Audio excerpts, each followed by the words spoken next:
Welcome to the Jeremy and Andy Talk Movies podcast. I'm Jeremy. I'm Andy. And this week we are hitting the new-ish movie because we waited an extra week. Last week we went to Surprise, A Real Pain. Yeah.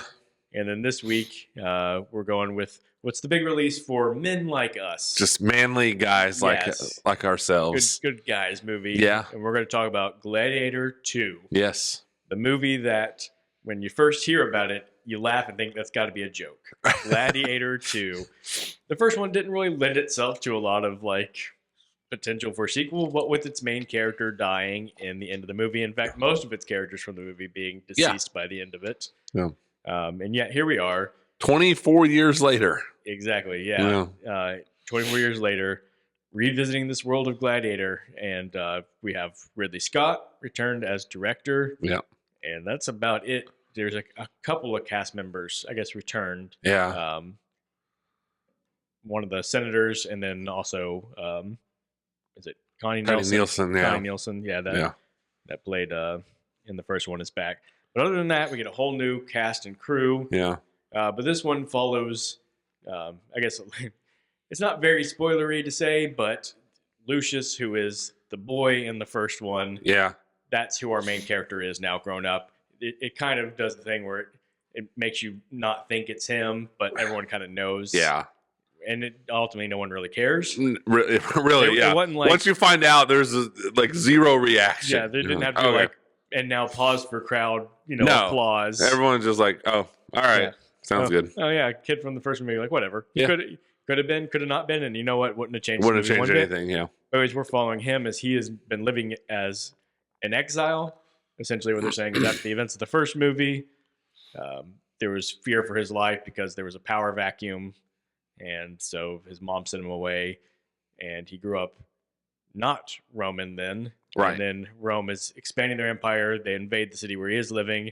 They kill his wife. He gets taken captive, and wouldn't you know it, thrown into the circuit of gladiators, where he will seek his revenge. And there's, of course, multiple levels of power play going on within this movie. This movie is, what is it, 2.5 hours long. Yeah. But it moves at a rapid pace. There is a lot going on in this movie, and it's not overly concerned with any bit of the things that are going on in this movie. That's a good way to put it. My thought was this movie is too long, yet everything that happens feels rushed. Yes. Yeah. I don't know how those things are happening at the same time, but they definitely are, in my opinion. Yeah. Well, so I guess we said the same thing about Any Given Sunday, a couple weeks ago. It can happen that a movie can feel rushed and too long because it's just you're packing too many things into a movie. And there were storylines. This movie was it's shallow in ways because we're just trying to be a big sword and sandal spectacle. Mm-hmm. It's actually more profound at moments than I would think because some of the plot lines, especially Denzel Washington, sort of his character art in the background of his character, when you get a little, it's this is really interesting. We don't explore it much at all. It just sort of raises hey, let's just show you there's something interesting going on here. We're not really going to focus on it all. Yeah. And so you're kind of wow, there's weird depth in something that's so shallowly focused. Right.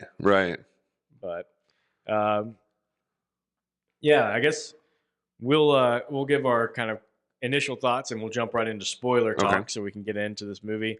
I enjoyed this movie. Yeah? Yeah, I think it was exactly what I expected and therefore wanted. Yeah. I wasn't expecting to be blown away by a Gladiator sequel. We've talked about it plenty before. I'm not a huge fan of the first one. What I really wanted them to do was essentially just make a version of the first one with action that I could enjoy watching. Yeah, I didn't have your shaky cam, really. And when they didn't, I was like, Thank you.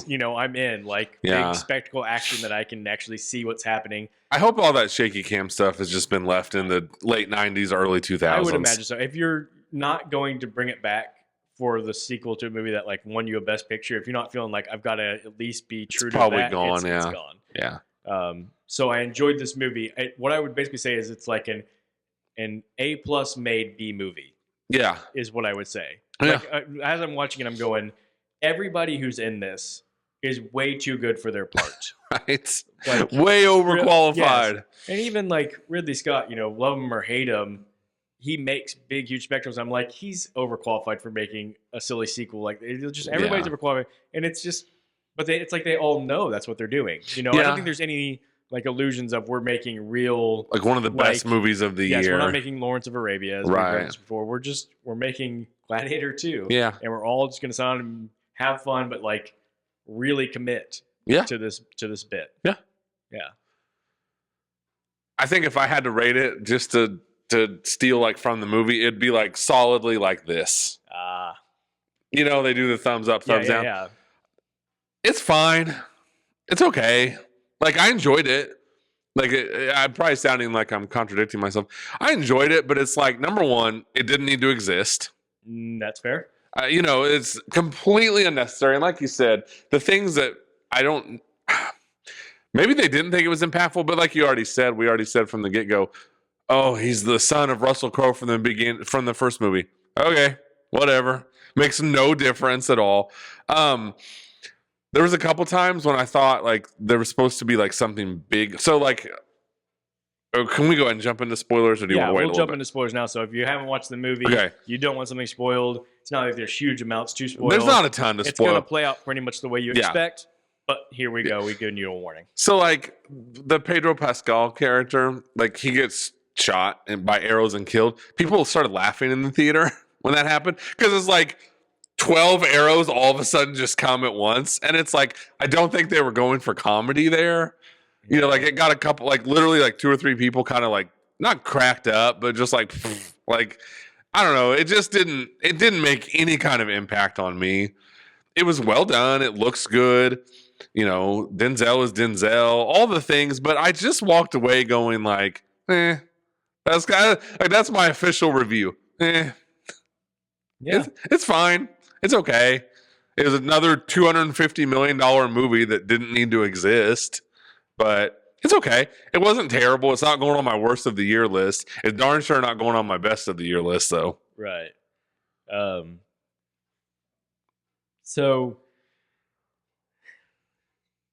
let's start with the actors, because we talked about everybody being well overqualified. And a lot of that has to do with the cast. Yeah. And let's start with Denzel, since you brought him up. Sure.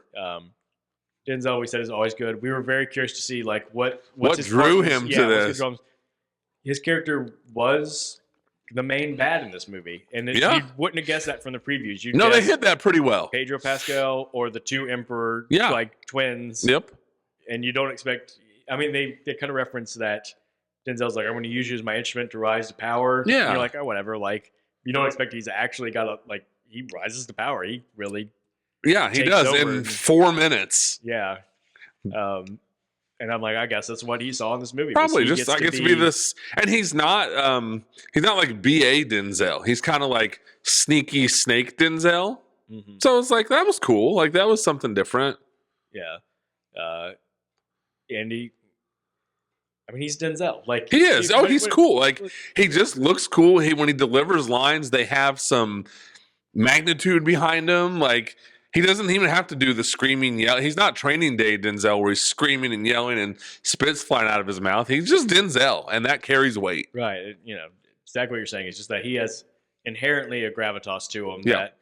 That part played by almost anybody else forgettable. Is just either forgettable or just I don't know. Like every little thing he does, you just buy that it works. Like when he's being charming and like kind of sucking up to the powers that be, you're like, yeah, you get it. Who wouldn't be flattered to have like Denzel making him feel cool? Or when he's being smart, you're like, I believe that. Yeah. There's times in the movie where he just literally like during the battles, he just gives like a look and you're like, that's the right look to give. Good job, Denzel. Yeah, he's great. Yeah. So yeah, Denzel comes out great in this movie. He does. Even though, again, I don't think this movie hurt anybody. Like nobody walked. No, I didn't walk away going anybody's bad. So no, when I say he walks out looking great, like it's not like no one walks away with egg on their face here. You've mentioned multiple times you hope Joseph Quinn gets to stand out in this movie, and I think maybe the biggest surprise was that him and the guy playing his brother in the movie, they just don't get a lot to do. Yeah, that was a real bummer, and I don't fault Joseph Quinn at all. Right. He had nothing. He just really had nothing to work with. I mean, he does it. He looks like a snaky little weasel. Like he pulls that off well, but Yeah. I was really hoping he'd get a chance to shine. But like I said, I don't fault him. Right. Yeah, he was overqualified for the part. Yeah, he was. Of course, maybe he shot this before he really became It could be. It could be, yeah. But yeah, like he gets to be sort of the little more menacing because he's actually a little more capable than the other guy playing his brother, who's just Just a loser, basically. mentally insane. Yeah, Yeah. played by Fred Heckinger. I don't know Heckinger. I don't know how to say his name, but he's Fred. I mean, I did get a good laugh when he appoints his monkey as second. That was funny. Yeah, that was funny. That's a good joke, and he plays that kind of crazy. He's got a real big like smile. Like, oh yeah, little yeah. Yeah. Everyone delivers what they need to deliver. Yes. So Paul Mescal as the lead. I said before, even though he's kind of blown up as an actor, I had not seen him in anything. Yeah. And so I was like, this is going to be my first real assessment of, all right, what do we got in this guy? And, kind of your assessment of the whole movie, I walk away going, just, yeah, exactly. He doesn't drag the movie down. Looked the part well enough. Like, he does a good job. I probably necessarily very different than Russell Crowe. I guess if you want somebody who's too similar to Russell Crowe's, like, sort of even just temperament and demeanor, like, everyone would be like, okay, we already saw Russell Crowe do this. Yeah. So, I mean, just little things like Russell Crowe just has like in that first one, that weary general, like I've seen everything, and I've got wisdom because of that, but like there's just, I don't know, like kind of a sadness in his eyes and a very seriousness to his nature. Yeah. And Paul Mescal has a very like boyish, smiley charm. Yeah. And it's just going to be totally different, Yeah. So I thought that like, he's just got too big of a smile to be this character. Is Yeah. what I kept thinking, but then I'm like, what a strange nitpick. I guess they don't have to be stoic, straight-faced. They don't, but it's like, if they do the thing like, name 3 attributes of this character, like, I don't know, he That's true. fights. He's just kind of nothing. And that sounds worse than I mean it. Like I said, I don't think he hurt the movie. But he's just, like with my overall assessment, okay, like he's fine. Well, yeah, they really, for as complicated as the plot is, and as long as the movie is, they don't explore much of any of it. No. It just sort of, just things happen. It really is about getting to set piece and feeling like there is a plot. So it's kind of a weird note to say that maybe they should just said like, hey guys, you don't have to feel like there's that much plot. Just give us gladiators. Just give us some fighting. battles. Because some of the plot was interesting, but it's almost like it'd only be interesting if you really wanted to explore those things. And you were clearly more interested in just like getting to the big set pieces. Okay, let's get to the Coliseum where we filled it with water. We've got 2 ships and there's sharks all around. Oh boy. Yeah. I will say I went and saw the movie with my brother, and that was like his number one thing coming out of the movie. He's like, that was so dumb. Where'd they get these sharks from? And I'm like, yeah, because in the previews you see where they fill the Coliseum with water, and I know that was enough discussion. There was like online discussion of whether or not it's possible they put water in the Coliseum, and then we throw sharks. But as soon as you put ships that would have to be in water much deeper than they could possibly have in the Coliseum, and then sharks, we're going, where'd they get the sharks? How'd they get them there? Yeah, they have a bunch of guys just carry some sharks. Like, how'd they get them out after? I hated that part. Does it look cool? Sure, it looked cool, but like, again, it's just they're going for the big spectacle set piece, and not really worried that anything makes any kind of sense. Right. Yeah. So when I was watching the movie, I saw it with my parents, and I was like, is this movie ever going to recover from how stupid this scene is? And then I kind of just got over it because it was like, really, the whole movie is just kind of a big pile of nothing anyway, but it's really dumb. Yeah. And the more you think about it, the dumber it gets. Yeah. You know what I mean? Like, not one part about that scene made any sense. There's a lot of things in the movie that you can give the like, it's just kind of dumb. You kind of have to brush over a lot of that. The end, just the very end, after you get your final boss fight, and he's standing between 2 armies, basically ready to war, and he gives a dramatic speech, and then they all cheer.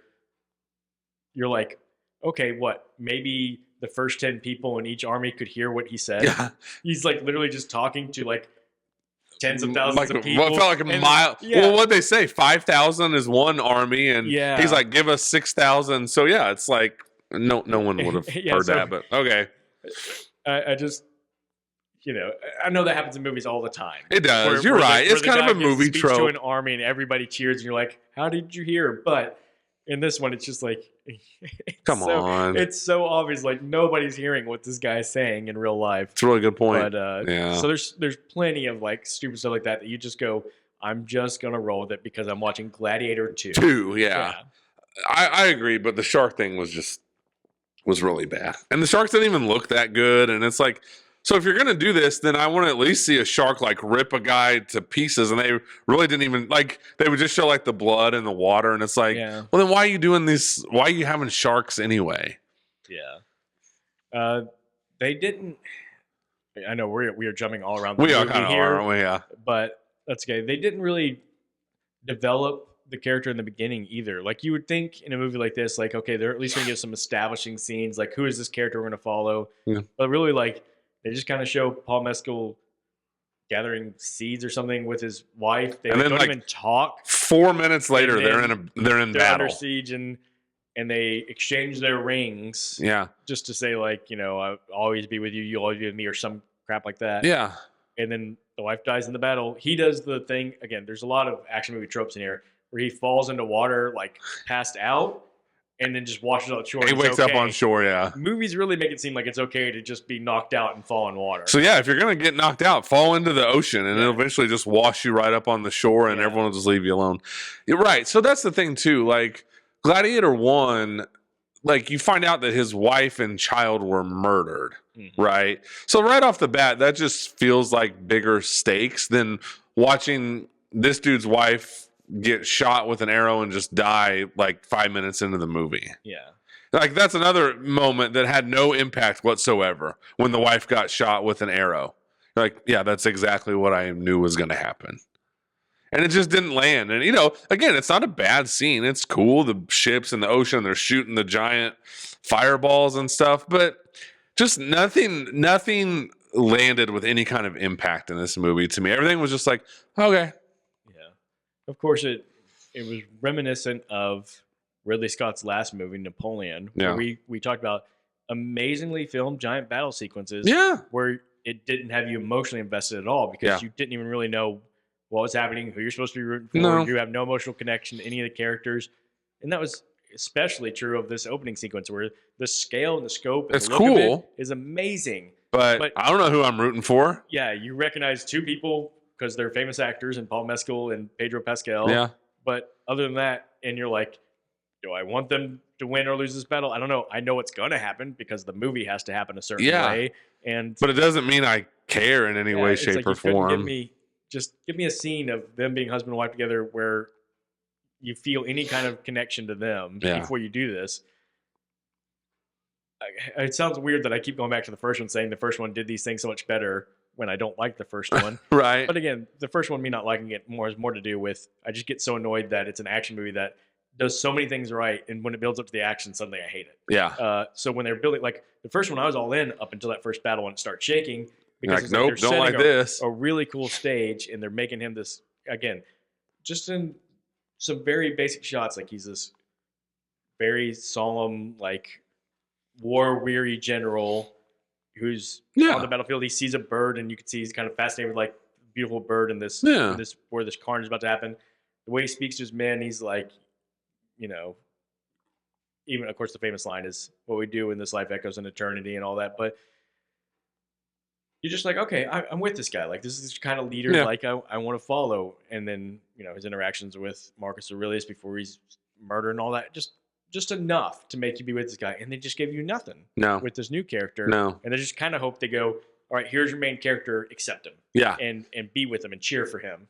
Well, it's like even so, like he falls into the ocean and he washes up on shore and stuff, and it's like, yes, he's obviously super upset that his wife was murdered, but you never feel like this. Like I have this passion now for vengeance. It's just kind of like, yeah, I'm gonna go get revenge because of my wife got killed. But he's never like, No, yeah. yeah, he's just kind of like, they murdered my wife. All right, I'll get revenge for that. Yeah. Yeah.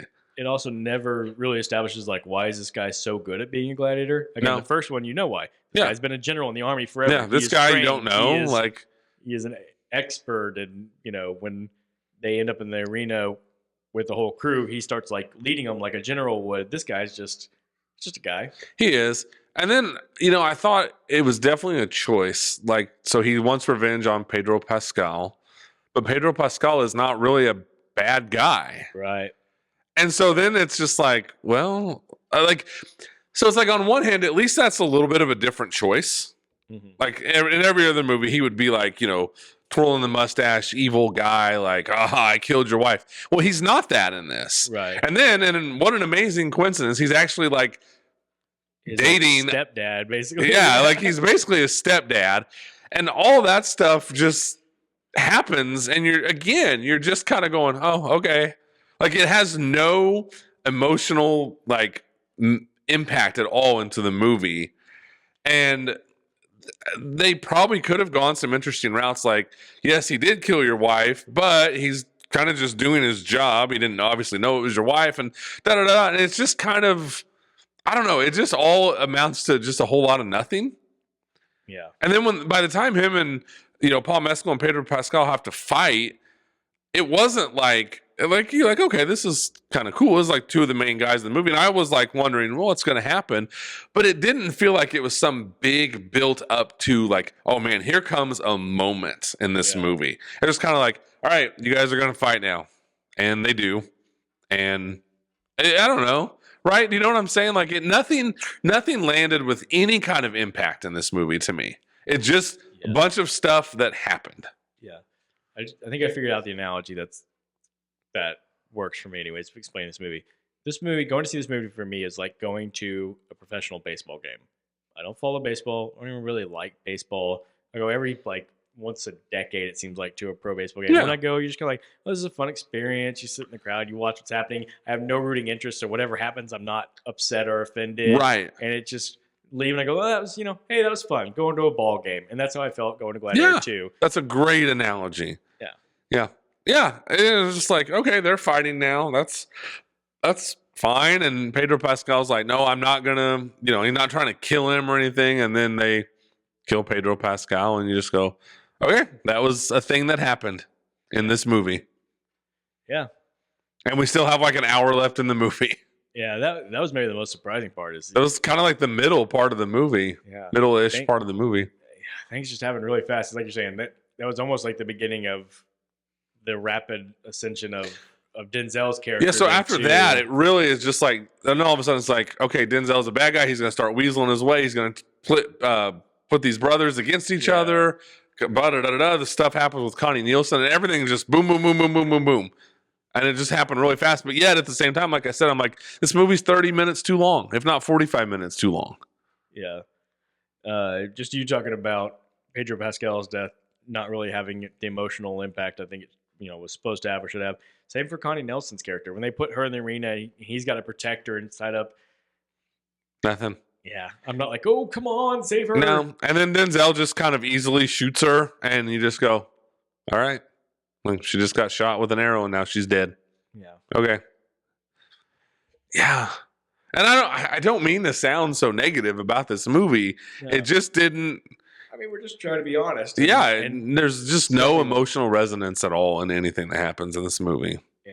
It's, we compare movies to food sometimes too. It's popcorn. Yeah. In every sense. Like when you're really hungry and need a meal, don't go for popcorn. Popcorn's good. It's enjoyable. It's fine. But it's not going to You're not going to spit it out and make you. Yeah, but it's not going to leave you satisfied in any way. Exactly. Mm-hmm. And so that's Gladiator 2. It's popcorn. It's something to just snack on and enjoy, something light. Yeah. And then everything with Denzel happens fast. Like I felt like his stuff just really flew by in that last 30 or 40 minutes, and even like the big fight with Paul Mescal and Denzel, just pretty quick. Yeah. I will say, I said it. There's interesting things going on with Denzel's character. There are that backstory, and that they sort of just breeze through. But I love the idea that Denzel was basically like a servant or slave of Marcus Aurelius in the first one, and they're talking all the time about the Rome that he was trying to have, and he was he's still presented as like the ideal Roman leader Yeah. who wants, to restore the democracy and all that. Mm-hmm. And Denzel basically says like, hey, that Rome he was always talking about, that's not real. Yeah. I was a slave under him. Let me tell you, that wasn't a real Rome for me. And so now I'm going to like, what Rome is good for is it allows someone like me to work their way up and like take the power that I want. And I don't know. I just thought that's really interesting concept, but it's like literally a line or two that he just speaks through, and you're like, okay, that makes his character way more interesting, but we didn't really dwell on it all. It just like was spoken and moved on from. I think kind of the bottom line for this movie too is like some people just aren't meant to be background supporting players. Make Denzel front and center in this movie. Yeah. And it's automatically probably a better, more interesting movie. Yeah. Yeah. I mean, it's because he's definitely supporting in this movie. Yeah. It's definitely a supporting role. And I just think like, man, if you're going through the trouble of getting Denzel in this movie, you're already spending $1 trillion on it. Just if he wants more money, give him more money and make him the main focus. Yeah. Or the main villain focus. Yeah. Yeah. Yeah. Yeah, I did kind of get I thought at one point Denzel's kind of doing the not quite to this level because that was all time, but kind of doing the Daniel Day-Lewis and Gangs of New York thing, where it's Leo's not bad, but he's next to Daniel Day-Lewis doing his so thing. He's getting blown off Paul the Mescal screen. may not be bad, but when he's sharing scenes with Denzel, you're just going, Denzel's awesome. Yeah, he is. He's the highlight of this movie to me. Absolutely, yeah. Pedro Pascal, Paul Mescal, Joseph Quinn, like all of them are good actors. They're all good. Denzel is clearly the movie star of the movie. Like the guy who just comes on screen and just takes it over. He does. Yeah. He does. So good. I didn't, again, what this movie does do well, aside from some of the silliness of some of the staging, is good action. Like, the fight scenes were enjoyable. They all look good, yeah. It was... Yeah, it like I said, it moves fast, which for a movie this long, trying to do too much, it helped. At least it didn't feel like it was just dragging. There's no parts where I'm like, can we just get on to the next thing? It gets on to the next thing. It does. Yeah, it does. There's just a lot of things going on to make for sure. So yeah, I mean, just ultimately, it probably is a movie that's going to come down to a lot of what people's expectations are. Yeah. Which it may be really weird for some people because, like, we've talked about it. We might as well talk about this now. Gladiator 1, fine action movie, not the best picture of the year. No. Which has always been my gripe against Gladiator 1. It won best picture of the year, which I thought was insane. Yeah. So if you're coming into this thinking like, oh, this is the sequel to the best picture winner of the year, I would think you'd probably be like, oh, that really? So if that's kind of where your expectation is coming from, you're probably going to be let down. I don't know. I just have a hard time, which I mean, it's doing well. It's making money. But I would love to talk to the person who comes out of this movie and is like, dude, that movie was awesome. And they're just so excited about like, I would think that even like the biggest supporter of this movie would just, I feel like their reaction would just be like, yeah, it was a good movie. I just have a hard time imagining someone just, animated and just like, oh, I am dying to sit down and talk to you about this movie. Probably teenagers. Yeah. Because I would see like 13, 14-year-old me loving this because I didn't need a lot of like meat on things to really like. I'd just be like, that looked cool. Oh, that was a cool thing. That cool. That one guy got his head chopped off. Like, would totally not be bothered by the total unrealism of sharks being in the Coliseum. I'd just be like, sharks are in the Coliseum. Yeah. So maybe that's what like. It could be. It could be. Great movie for 13, 14-year-olds. I pulled this up because I was curious as we were talking about. Yeah, Gladiator winning Best Picture. The other nominees that year, this is back when there's still only 5 nominees for Best Picture. So Traffic would be one. Traffic was one. You want to see Aaron Brockovich? Aaron Brockovich was another. So we got Gladiator, Traffic, Aaron Brockovich. I'll know them once you say them. One is a foreign film, Crouching Tiger, Hidden Dragon. And the other one is Chocolat. Oh, brother. So that sounds like such an Academy thing. That that was still back when the Academy was really academying hard. Yeah, they were. They really wanted people to know they were the Academy. Yeah, yeah. Shock a lot. Come Sheesh, on. good grief. Yeah. And see what happened. Did Traffic win picture, and then Ang Lee won director for Crouching Tiger, Hidden Dragon? Well, Gladiator won picture, but yeah. Did he win for? I'm trying to remember. Yeah, maybe. Was it one of those years where it was split, or did Ridley Scott win director also? I'm trying to remember. I will say Benicio del Toro won for Best Supporting Actor For in Traffic, Traffic. and I was really Yep. that was my vote. I'm a Traffic guy.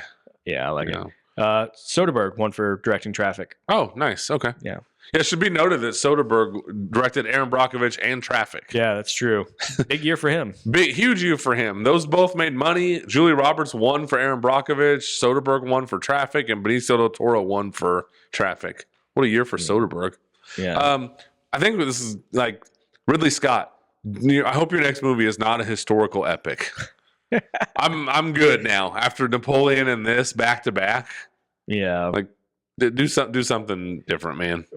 I mean, just what do we think of Ridley Scott as a director? I mean, obviously the dude's not bad. I mean, I'm not going to sit here and be like, Ridley Scott sucks. He's probably made more movies that I'm indifferent about, though, than movies that I'm really enthusiastic about. Yeah. Never won Best Director. Yeah. Been nominated 4 times for Gladiator, Alien. actually not Alien. Wow. Thelma and Louise, Yeah. Black Hawk Down, and The Martian are his 4 best. Now, see, you name those movies, and it's like, oh, those are movies I like. Yeah. And I mean, Alien's one of my all-time favorite movies, so maybe I should be a little more enthusiastic about him. Well, but man, these last it's a long career. Alien's and he 79. works a lot. He makes like 2 movies a year. Yeah. So when we're talking about like, I can point to a lot of Ridley Scott movies that I like, but it's like 1 out of 3 or 4 that he makes that I like. Yeah, that's a good way to put it. Kind of a strange career. Yeah, and it feels to me like when he does miss, like Napoleon's a good example. Like the movie we talked about, for quite a while. It's same kind of thing. Like I don't know if I could think of like, man, here's a Ridley Scott movie that's just bad. Because he always seems to do something right. Like Napoleon, we criticize kind of Joaquin Phoenix, kind of sleepwalking, but same thing. Yeah. The grand scale and all that stuff works. I mean, he's obviously a talented guy. Yeah, and it's probably a thing where we talk about all the time that you need sometimes a good marriage between director and maybe writer. Mm-hmm. I mean, he's a guy who gets sold on spectacle. Like I heard the story. He got sold to make Gladiator 1. Somebody just showed him like this painting somebody did of the Coliseum. And they showed him the painting like it's big and grand. And he looked at it and goes, "I'm making this movie. We don't even have a script, but I'm making this movie because I like the visual of it." Yeah. And a guy like him probably needs a really solid script because he's not necessarily going to care about the script, but to keep him anchored and not just because he'll focus on just what's the look, what's the technical part of it.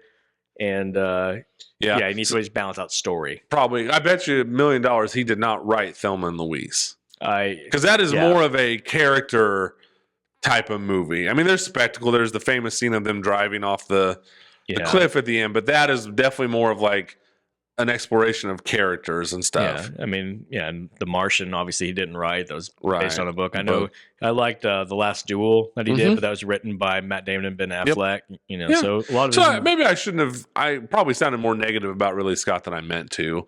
But it's just like, I don't know, when his movies don't work, they don't work, kind of thing. And he did at least 1 or 2 of the crappy, like he did like Alien, like Covenant or something, which was just Prometheus and Covenant. Yeah, which those movies just they don't mean a whole lot to me. So yeah, I haven't watched either one. So. Yeah, to me, you're not missing anything. But just come on, dude, don't do another historical epic. 2 in a row is plenty. Yeah, I think it'd be interesting to see how long he keeps making films. That dude's got to be like pushing 80. Yeah. Yeah. But he's still, he's working at that feverish pace. Yeah, he is. And like I said, the dude directed Alien, which is one of my favorite movies of all time. So I don't want to be too negative towards him. Yeah. And I'll say this, when he wants to do spectacle, he does spectacle and it looks great. I mean, just the Coliseum alone, even like there's scenes in the movie when it'll show the Coliseum or someone's in it and it's empty. Still looks cool. Yeah. So. Yeah.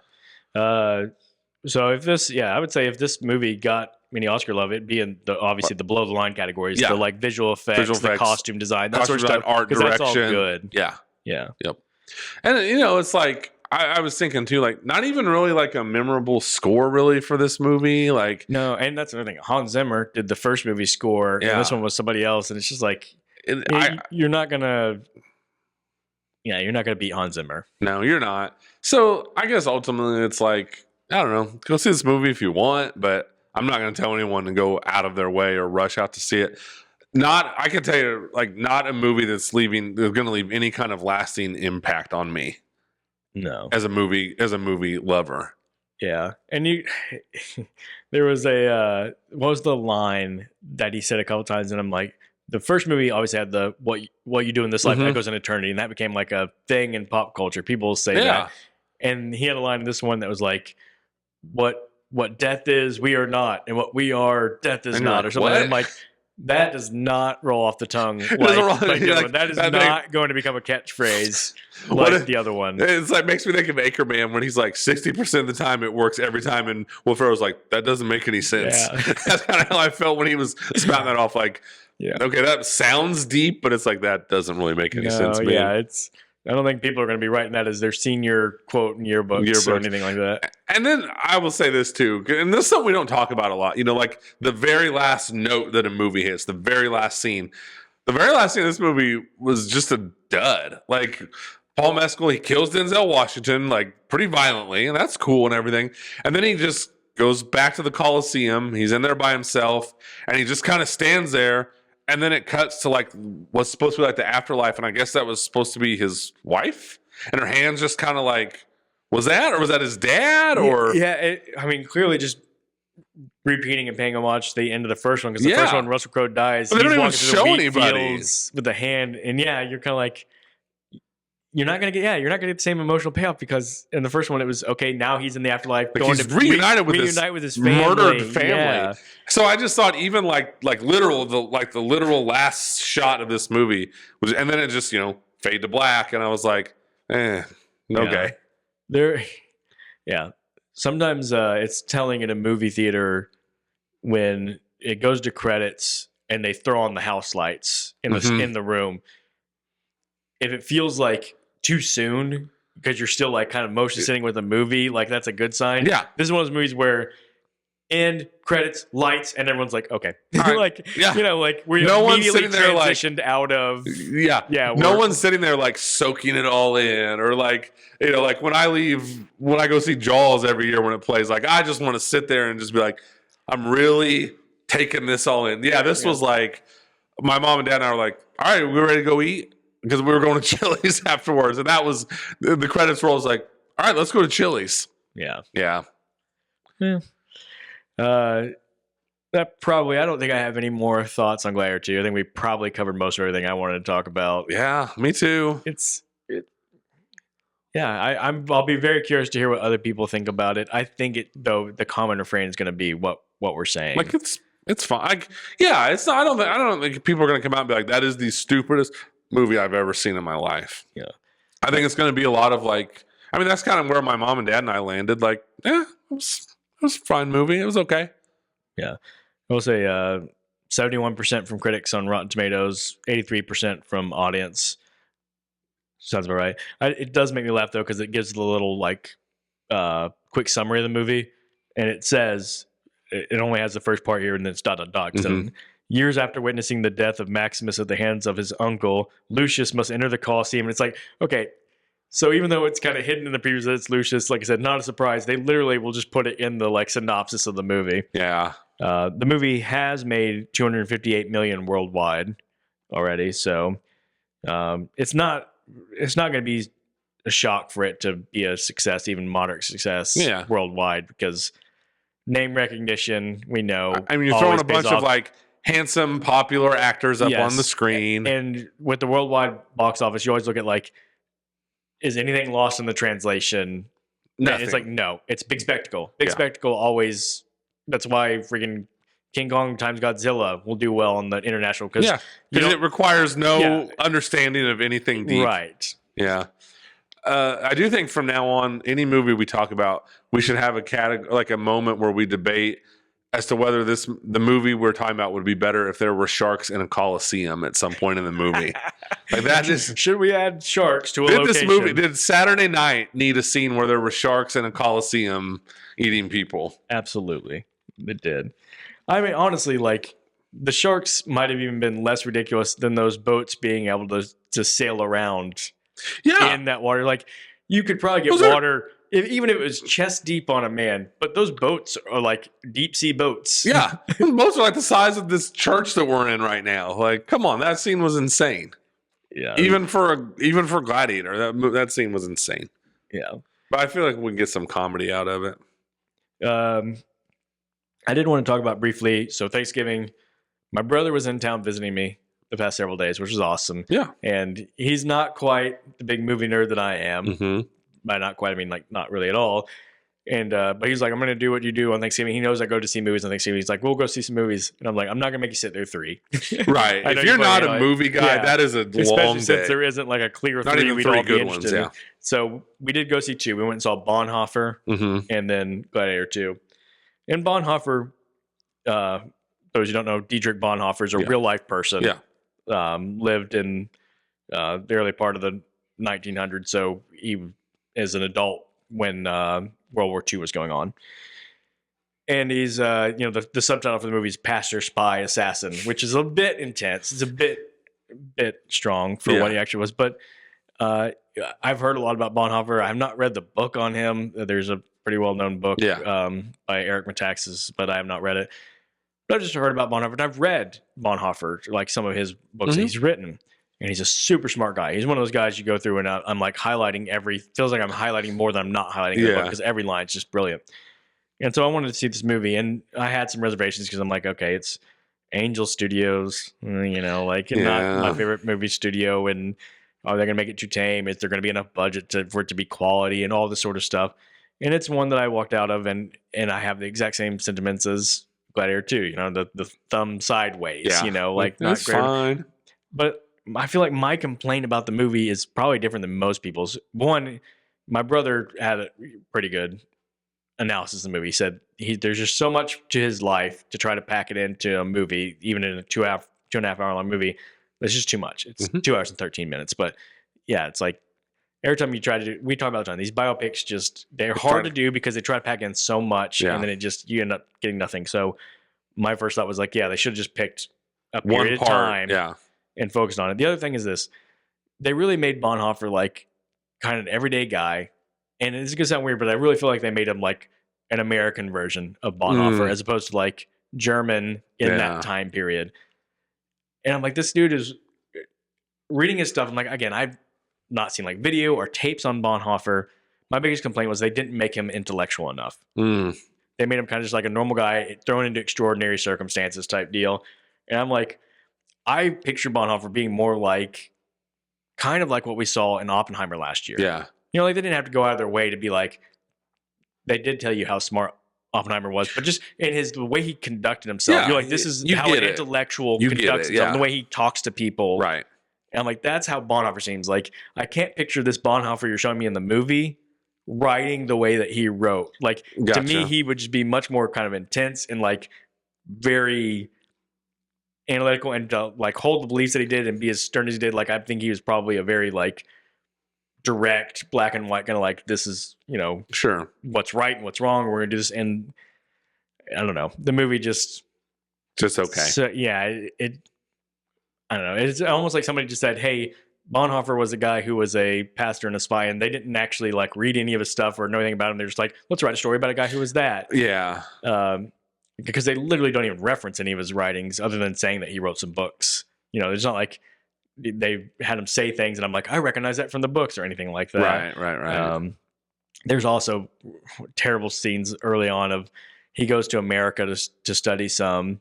And of course, like he's at the seminary and befriends an African-American man, and he's showing him, like, he takes him to a black church in America that's opening his eyes. And I didn't know church could be like this. And he takes him to a jazz club. And, there's the scene where he's played piano his whole life and they actually invite him on stage to start playing piano. And the jazz band starts playing with him and like opens his eyes to new kinds of music. It's like, okay, this is so like cliche, like heavy-handed dorky, cliche.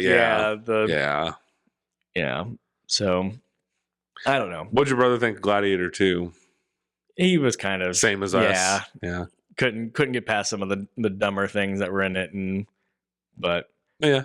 I think he's kind of like, yeah, it's fine. It's fine. It's okay. Yeah. So I had the house to myself all weekend. My family went down to Georgia. I stayed behind to take care of the dog. So on Friday, I watched 7 movies in one day. Oh my goodness. All right, I need the rundown. I need in order like what we So did. first, let me say, spoiler alert. This is not overly exciting because they were all movies I've seen before. Okay. I wasn't in the mood to I want to dive into some new stuff. I was like, I just want to watch a bunch of familiar movies and I just want to sit here and veg out and do nothing. So let me try to remember. I'm going to try and do order. Out of Sight. Good. So this was not planned out. I just turned on my TV because they left early in the morning. So I was up early, turned on the TV. I was like, I'm going to go look at Paramount Plus. You know, do you do that? Like sometimes you just go to a streamer and be like, I'm going to see what they've thrown on lately. Out of Sight. I love Out of Sight. Watched it. Awesome movie. Kind of underrated in my opinion. Clooney and Jennifer Lopez should have got Oscar nominations. So should Soderbergh. Then I watched Teen Wolf. Oh, classic. I'd love to talk Teen Wolf with you sometime as a basketball coach. I mean, let me just ask right off the bat: have any of your players ever found out that they're actually a wolf? I have been secretly trying to find a Teen Wolf to carry our team to the next level. It hasn't happened yet? Hard to find. They're so rare. I hope it does for you someday. And I'd also like to ask you, maybe we could watch Teen Wolf sometime because I'd also like, as a basketball coach, your opinion on if they properly used the wolf. Right. Like, did they put him in the right spot? Is there something they could? I just had I was thinking about you often while I was watching Teen Wolf. Teen Wolf is incredible, by the way. I've seen Teen Wolf 500 times and I was still laughing.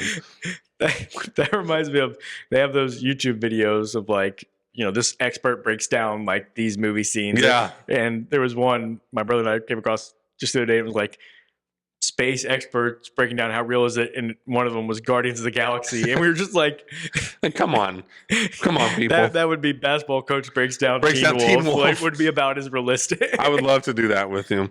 I watched the 1974, I think it is, Black Christmas. Okay. Because I was like, oh, catch a Christmas horror movie.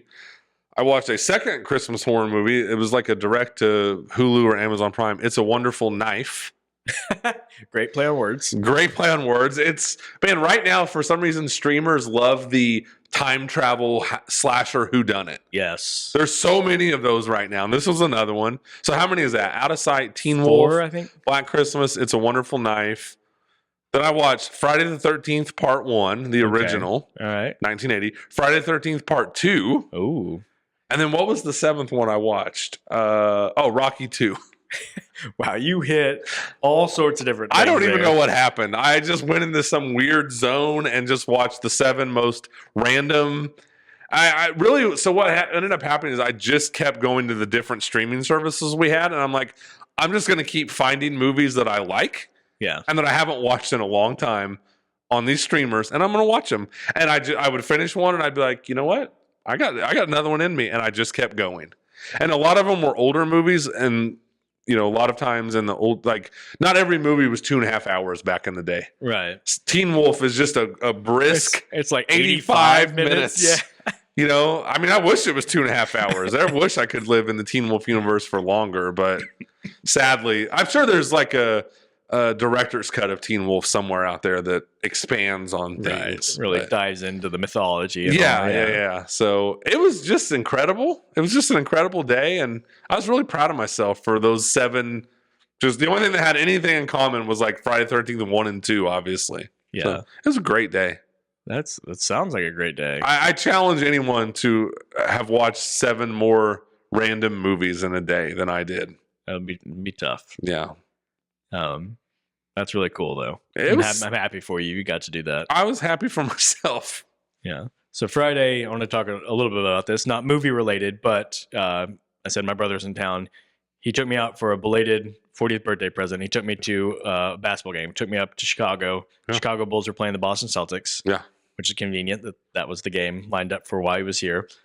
For while he was here, not why he was here. And he told me he was going to take me to the game. Didn't tell me about the seats we got or anything. Mm-hmm. And I was like, okay, my brother's going to take me to the game. I bet we'll get decent seats, lower level near the top. And we get there and we go in. and walk in at that lower level and start walking down. I'm like, okay, and we keep walking down, all the way up till we were 2 rows behind the media table by the court, like center court. Yeah. And I am like wide, like, oh my gosh. It has been like my only thing I've ever come up with really for a bucket list item. When people are like, what's a bucket list item for you? And I'm like, I only have things. They're like, what I'm like, sit near the court in an NBA game. Like, it doesn't even have to be courts. I just like close enough where I feel like I'm really getting the sense of how big and fast these guys are and how they're moving. And it was an incredible experience. Those guys are huge. I'll just say that. Yeah. You watch it, and I've seen a couple NBA games before, especially seeing it this close.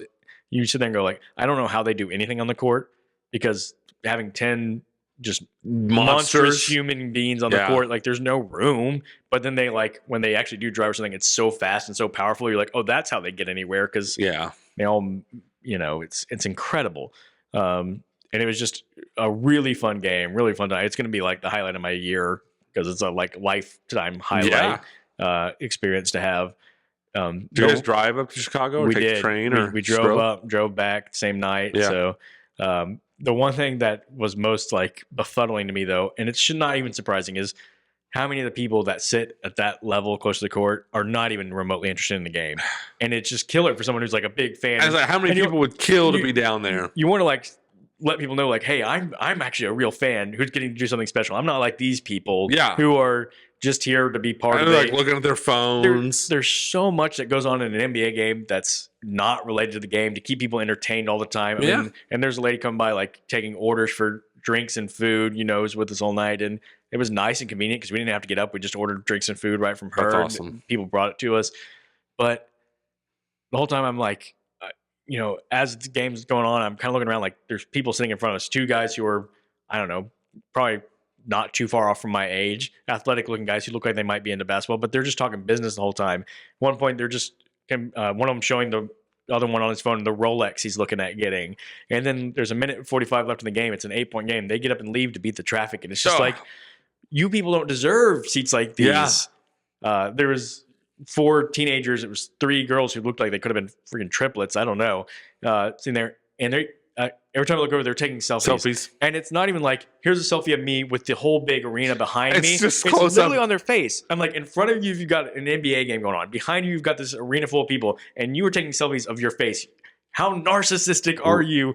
Like, I hate teenagers. I just looked at my brother and said, I hate teenagers. Right. Obviously, I don't hate all teenagers, and but you know what I'm saying. I know what you're saying. Just the stereotype. So it was a great experience. I doubt I'll ever get to experience a game like that close again. But I couldn't believe it when you posted on your Facebook, and I was like, oh my gosh, he's like right there. Yeah, that's really cool. Got to get a picture with Brian Scalabrine, who most people won't know, but he played for the Celtics back in the day, and now he's for their video, like for Boston's sports broadcast. He's their color commentator, and he's kind of famously known as the White Mamba. It's a joke because Kobe Bryant was the Black Mamba. And, so really, that night couldn't have gone much better for you. It was pretty special. The Celtics won, so that that's the thing you're kind of worried about. I was sitting there watching like this back and forth game. I'm like, it's gonna really stink if I get this experience and the Celtics loses. But they pulled it out. So did anyone turn into a wolf? Nobody did. Okay. That would have been the thing that really would have. I mean, that's a little bit of a disappointment. Yeah, but there's a dog pile on the court, and then you hear a growl and a roar, and then everyone jumps off while he jumps out of the crowd, and he starts dribbling and goes down, makes the layup, and game on. Yep, game on. So, not to take away from your story, but I just want to say that is the funniest part of Teen Wolf. Nobody, like, he turns into a wolf just exactly as you described. 30 seconds later, the game, and literally Coach Finstock goes, all right, let's play some ball. And he claps, and they do. If anybody's not going to care that there's a Teen Wolf on his team, it's Coach Finstock. Coach Finstock, and oh my gosh. But anyway, I'm glad you got to have that experience. That's awesome. Yeah.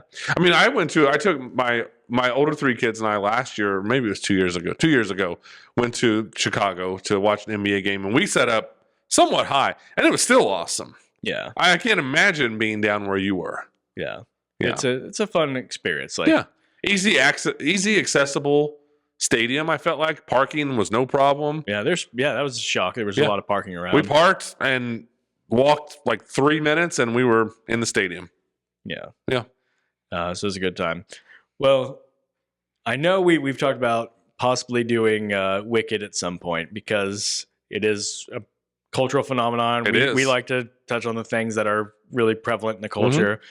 But I know there's also another movie that we were both intrigued by coming out next weekend in Y2K. Y2K, yeah. So I would like for us to make Y2K the like certain movie we're going to talk about, and maybe we'll also get to talk about Wicked some. But Y2K, I think, is the one I know I want to go catch in theaters. If that's good with you, that's cool with me. All right. Yeah. And then audiences, let us know. Did you see Gladiator 2? Are we missing something? What are you thinking about it? Yeah. If you're the person that's really championing that movie, let us know what do we love about it? Yeah, what's there that we're not seeing? If you have any Teen Wolf thoughts, please, by all means, let us know. Exactly. Or thoughts on just let us know what movies you were watching. I know Thanksgiving is a break for a lot of people, and people get to watch movies. Maybe you caught up on some movies you haven't seen. So let us know what you've been watching. Yeah, exactly. Maybe you watch 7 movies in one day. The movies that you've all seen before. That's right. But just for now, thank you for joining us for this particular discussion. Absolutely. And we'll see you next week. See you next time.